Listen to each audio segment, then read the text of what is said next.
একজন কুমার জঙ্গলের মধ্যে মাটি খোঁড়ার সময় খুবই চমৎকার ও সুন্দর একটি পাথর পেল। সেই কুমার ওই সুন্দর পাথরটির সাথে গাছের লতা জড়িয়ে একটি মালা তৈরি করে তার গাধার গলায় পরিয়ে দিল এবং জঙ্গলের সেই মাটিগুলো গাধার পিঠে তুলে দিয়ে বাড়ির দিকে রওনা দিল। রাস্তায় যেতে যেতে এক স্বর্ণকার তাকে জিজ্ঞেস করলো, ভাই, গাধার গলায় দেওয়া ওই পাথরটা কি তুমি বিক্রি করবে? কুমার বলল, হ্যাঁ, অবশ্যই বিক্রি করব, কিন্তু দাম পড়বে কিন্তু 100 টাকা। তখন স্বর্ণকার বলল, আমি তোমাকে 50 টাকা দেব, তুমি কি আমাকে পাথরটি দিবে?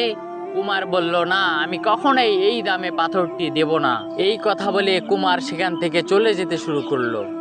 কিছুক্ষণ হাঁটার পরে আরো একজন স্বর্ণকার এসে বলল, ভাই, তোমার গাধার গলায় দেওয়া ওই পাথরটি আমি কিনতে চাই, দাম দেব 1000 টাকা। যদি দাও তাহলে তুমি আমাকে বলো। কুমার বলল, হ্যাঁ, অবশ্যই দেব, এই নাও তোমার পাথর আর আমার টাকা আমাকে দাও।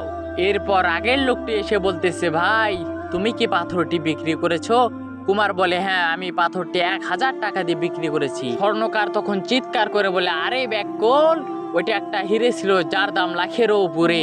তখন কুমার বলে, ব্যাককল আমি না, ব্যাককল হচ্ছে তুমি, কারণ তুমি 50 টাকার লোভ করে লাখ টাকার জিনিস হারিয়ে ফেললে।